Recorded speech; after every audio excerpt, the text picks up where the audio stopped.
Okay, I'm going to continue with the review of They Flew. I just finished the section on the Inquisition challenging and exposing fake saints. And so there was a lady who claimed she could levitate and bilocate, and she became famous as a saint. And then the other nuns started complaining about her, and also she complained she could go without food in India, and and and then so the Inquisition came in, and she had, and her biggest claim was that she had the what do you call it, the stigmata. And so the first time they tried to clean off the stigmata, and she cried out in so much pain that they stopped. And but after a while, as the complaints continued over the years, then they went back, and this time they really scrubbed hard, and sure enough, it was paint and it came off. And then she completely broke down and confessed that her levitations have been staged, and her ability to see auras, or the light that, radiating light, she staged that with like mirrors and candles and stuff, and um did the levitation with like a wooden stick and high elevator shoes or something. And what else? Um but then there was another person that they tried to expose as fake. They kept questioning her, and eventually they realized that she was not fake, but by then she was already dead. They just kept pestering her, and she ended up dying. And then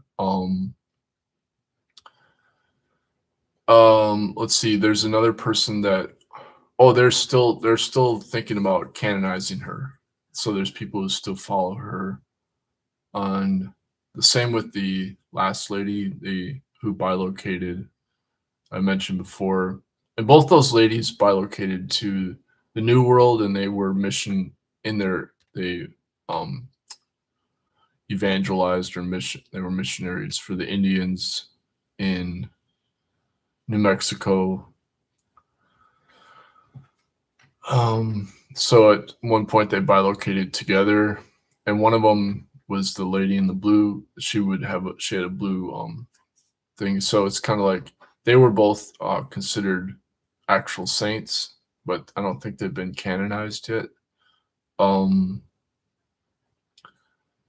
and so then he starts getting into the Protestant reaction to this, because the Protestants were like, "See, look, they're actually fakes." But then he starts pointing out that Martin Luther actually did believe he believed in magic, and so did John Calvin. But they both thought that any kind of magic was just proved that the Catholic Church was the work of the devil, and the Pope was the Antichrist, and that any magic was what's called preternatural, which would mean it's not supernatural. Like if it's supernatural, it's the work of God, but if it's preternatural, it's just considered the work of demons, and beyond nature is what it literally means. But so it's like it's completely natural. It's just like you're just pushing the boundaries of the natural, and so therefore it's the work of demons. And this is kind of interesting. It's kind of an interesting take on magic and demonology or whatever. um I haven't finished the book, but the rest of the book is pretty much based on that theme, where he starts getting into how some of the saints were attacked by demons while they were levitating, and there was this constant battle against demons. And basically, if we compare that with non-Western shamanism, as I said before, the demons are based on the frequency of light. So and reality is holographic. So like in our original human culture, the San Bushmen, they can see red light as energy blockages, and then they're converting that to blue light, and that's exactly what happens in Taoist yoga alchemy. Is it's this process of converting the red light, which is the yin chi blockages, into blue light, which is the yang chi, and then the yang chi has to get turned into the emptiness, which is the wan chi.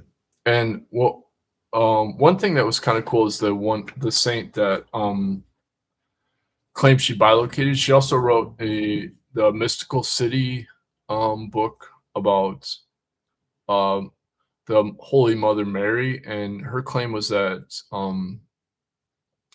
the Holy Mother Mary was actually, Immaculate Conception, and that she worked with Jesus, and that she needs to come back to Earth to build the new Jerusalem on Earth, transform Earth or whatever. And she wrote this like 4 volume book that she said, she was in a trance when she wrote it, and she believed it was the direct word of God, of the Bible, and she was directly communicating with Jesus when she wrote it. And the book got destroyed like twice, and then but the king of Spain had a copy of the book that he kept, and no, so everybody was afraid to destroy that until after he died. They wanted to destroy it, and so somehow the book got, she had to rewrite it like 3 times, and I guess one of the versions got saved, and you can read it online. I started reading it, and um some people are really inspired by it, and to this day, she's the one that hasn't been canonized yet, but she has a big following. But it kind of reminded me of Sri Aurobindo, because Sri Aurobindo was a famous yogi in India, and he also wrote this long book. He wrote several books about how the cosmic mother would descend back on Earth, and the future of life on Earth was this the Shakti energy of the cosmic mother, and that's so she's claiming that that's the real truth of Christianity, is that the holy cosmic mother